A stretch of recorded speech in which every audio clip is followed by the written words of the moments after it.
Next item, conduct of business. Item B, please. Item B, receive the 2018 Housing Element Annual Progress Report and authorize transmittal to the California Department of Housing and Community Development and Governor's Office of Planning and Research. All right. Good afternoon, City Council. Javon Grogan, City Manager. Darcy Smith, our Community Development Director, was scheduled to provide this presentation. Unfortunately, she can't be here tonight, so I agreed to pinch it in her absence. So I will give the report, and I'm supported by our Senior Planner, Michael Smith, who's here, that will answer any planning questions that I cannot. I have a planning degree, but I never practiced planning, as a disclaimer. So our housing element. We are here tonight to talk about our housing element, the 2018 housing element. And so the agenda for our presentation is we'll talk about the objective, we'll go over the annual housing report, we will talk about a number of other related housing issues. As we know, there is a significant housing shortage along the peninsula. The amount of jobs and the amount of housing that has been created over the last 10 years, there is a significant imbalance, and there's lots of talk about that both locally and regionally. We'll touch on a little bit of that tonight, and then we'll return to the action that we're requesting you to take. So our objective is to receive the city's annual housing element for 2018 and authorize the transmittal of that housing element to the California Department of Housing and Community Development and the Governor's Office of Planning and Research. That's an annual action that the City Council must take. So by state law, San Bruno and all other cities in California have to prepare an annual progress report on the status of implementing the housing element of our general plan. This report is due by April 1st of the calendar year immediately preceding the reporting deadline, and the city is required to hold a public meeting, our meeting here tonight, before the City Council. This year, the report that is before you has been updated to reflect a number of changes in state law. These reporting requirements for 2018 include more detailed information about housing development applications that have been submitted to the city. And the report also focuses on the city's progress towards implementing its housing element to meet its share of the what's called RHNA, Regional Housing Needs Allocation, and other housing goals. A little overview of the report that is before you. There are a number of tables that the state dictates that must be in each report. I'll go through each of the tables, A through F. However, we only have 4 in our report, and I'll talk about why. Tables A and A2 provide information on residential development in various stages of the development process and at various affordability levels for 2018. Table B provides information about permitted housing units by affordability levels, and that is in the document and will be presented in the presentation tonight, and how those various permitted housing units align to our regional housing needs assessment. We do not have a Table C which identifies any sites that have been rezoned to accommodate a housing shortfall. In 2018, we did not rezone any sites. Now, the city did do a lot of that with the Transit Corridors Plan and some other actions, but that did not happen in 2018. Table D provides a detailed narrative on the status and progress of the housing element and policy goals, and we have that, and that is the longest, more comprehensive attachment in the packet. And then tables E and F we do not have. Excuse me. Table E provides information on commercial development bonuses. We did not have any of those in 2018. And Table F identifies housing that has been rehabilitated, acquired, or preserved.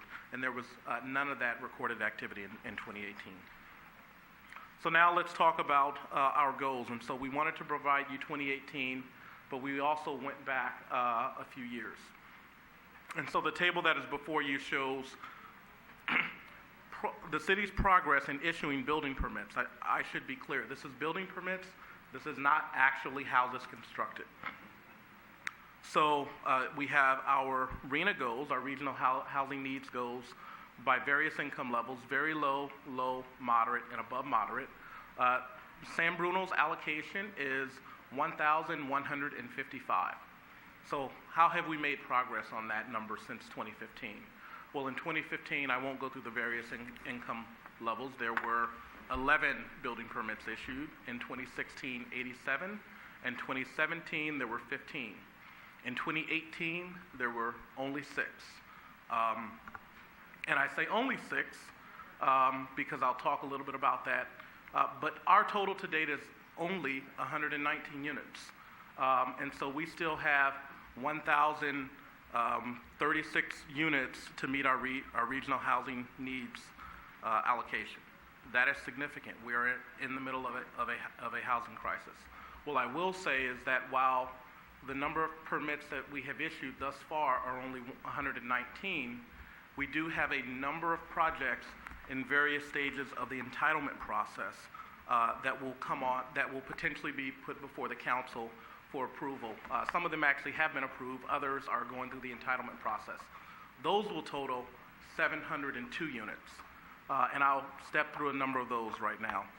So one of them is the project at 406 and 418 San Mateo Avenue, 83 multi-family housing units, and I had an update on that project from the developer earlier this week, and they are progressing to try and start moving in the first residents in April of this year. And so those 83 units, that is the former theater at the end of San Mateo Avenue, and that project is very nearing completion of the residential portion.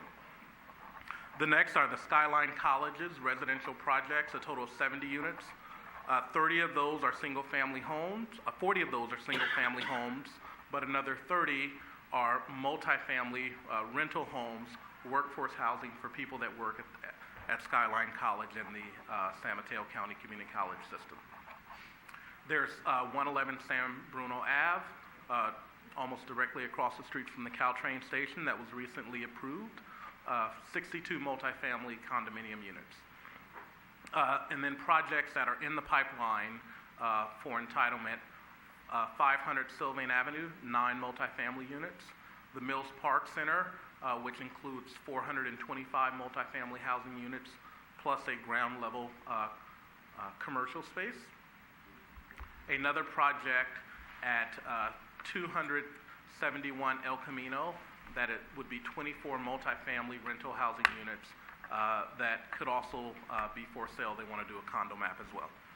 And then the next project is 29 Glenview Terrace, 29 for sale single-family homes. And so again, should these projects get through the entitlement process, we will make significant progress towards our regional housing goals, where currently we only have 119 units through the building permit process. There's a total of 702 in the pipeline. A little bit on some of the other progress that the city has made towards implementing some of the housing programs. It's important to note that the Skyline residential project was approved, and that made significant progress on our workforce housing goals. Skyline College and those 30 units of multifamily workforce housing are very, very important. Always good to highlight the transit corridors plan and the multiple development projects that are now getting through the entitlement process. We did the comprehensive downtown parking management plan in 2018, and that was recently accepted by council in 2019. And then we are in the middle of our San Mateo Ave streetscape plan that council authorized earlier this year, and we're expecting that to be back before you in July of this year. And actually, there's a community workshop on that project this Saturday at 11 o'clock at the Citibank in downtown.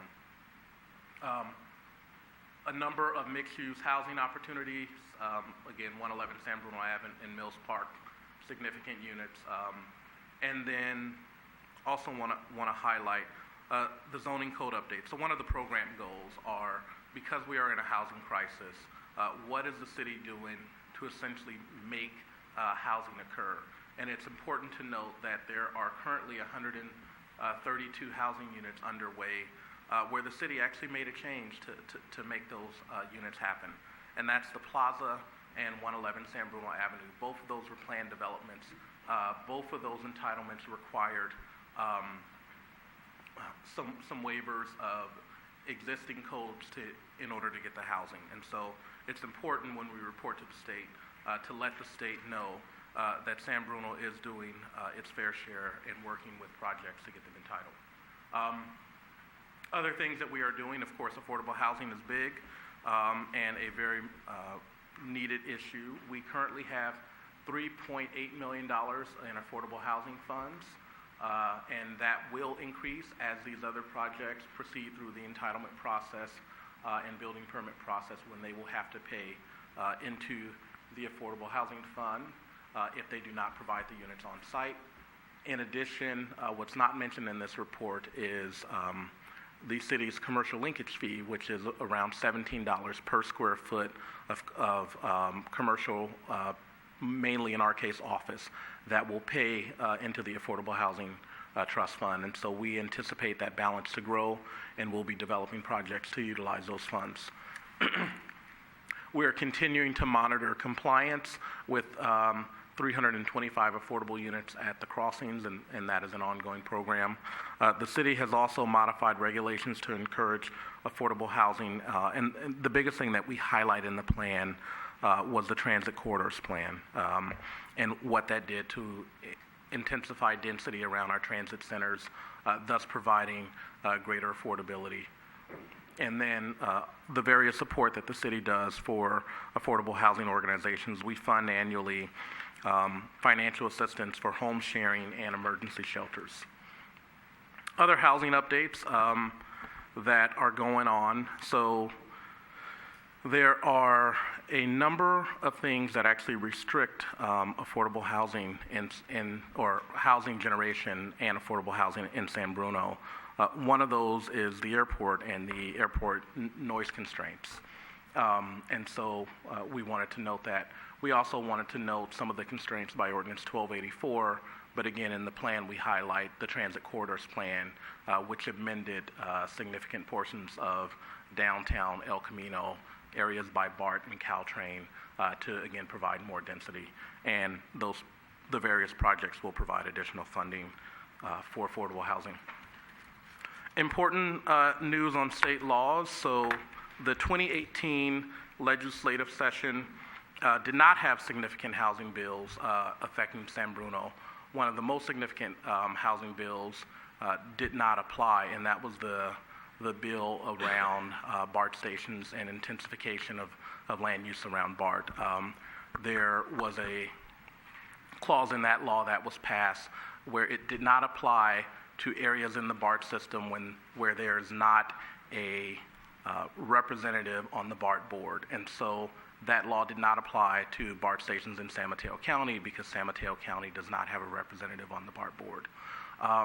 But there are significant proposed housing legislation in the 2019 calendar year.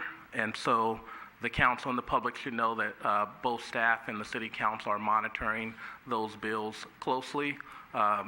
Part of one of them, or one of the most significant ones, is SB 50, sponsored by State Senator Scott Wiener, and then there's the CASA Compact.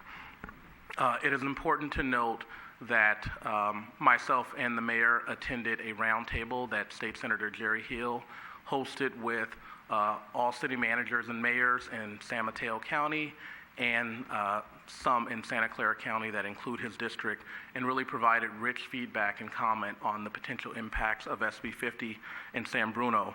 And really just to summarize, what SB 50 will do if it's passed is that it will require cities to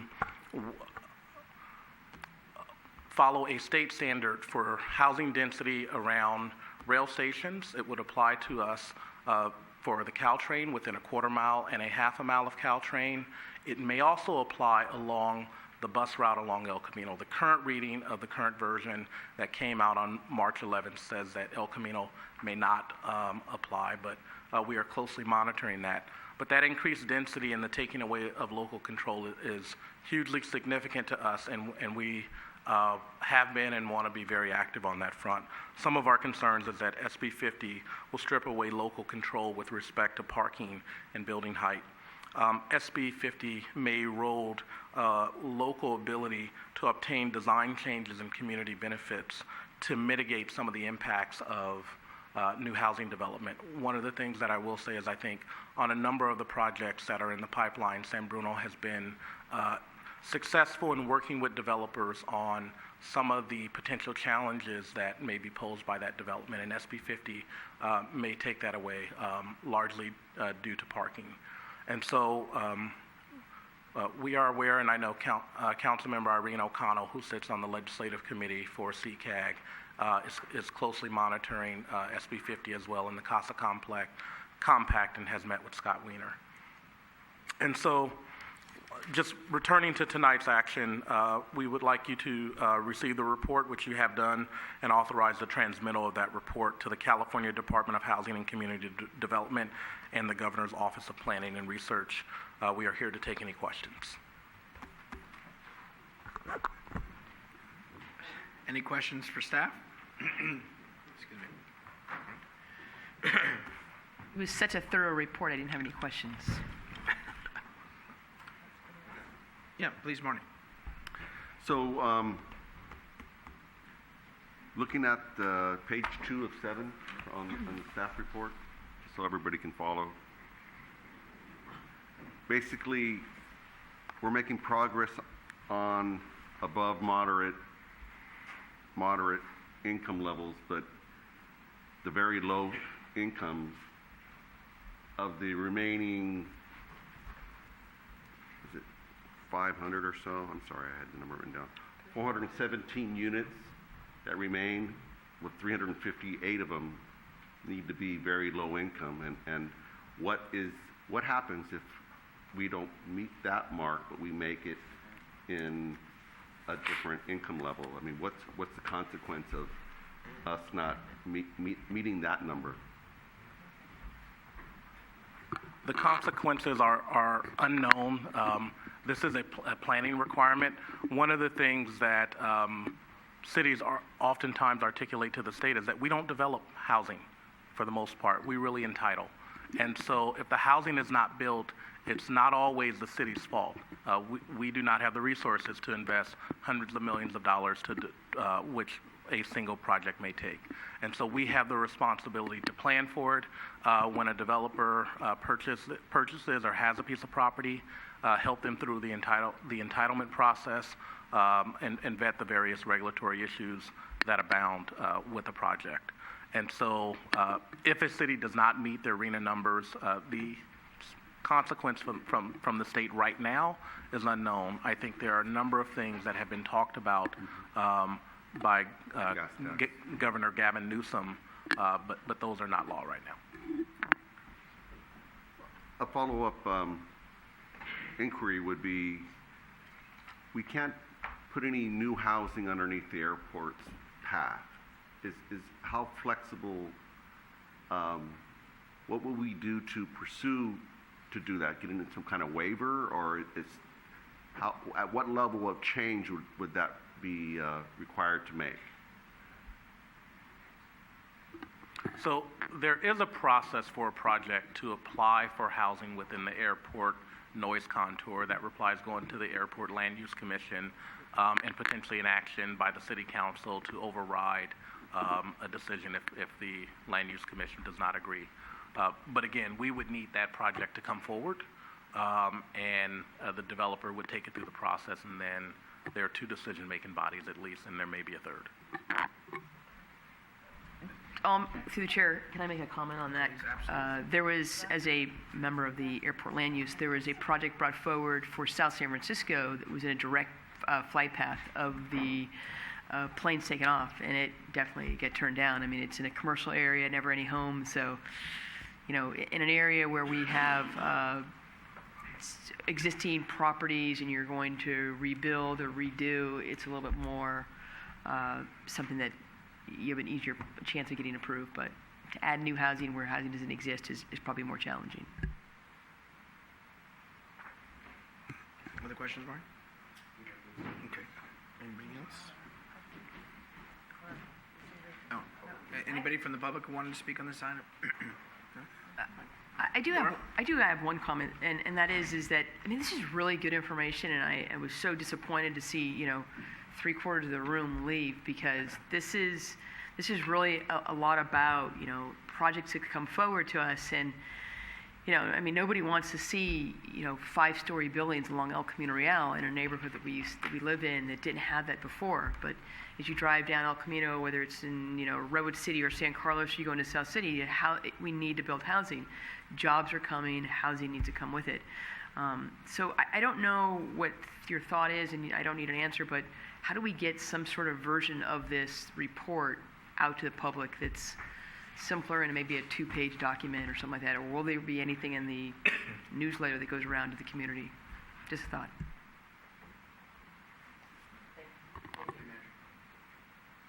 Do you want to?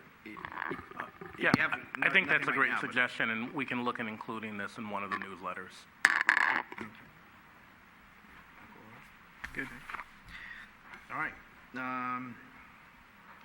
We need to approve of the submission. Any action, you need approval? Just regular motion? Okay. Is there any action from council, please? Motion to approve. Second. There's been a motion made and a second to approve. All those in favor say aye. Aye. Okay, 5-0 voice. Okay.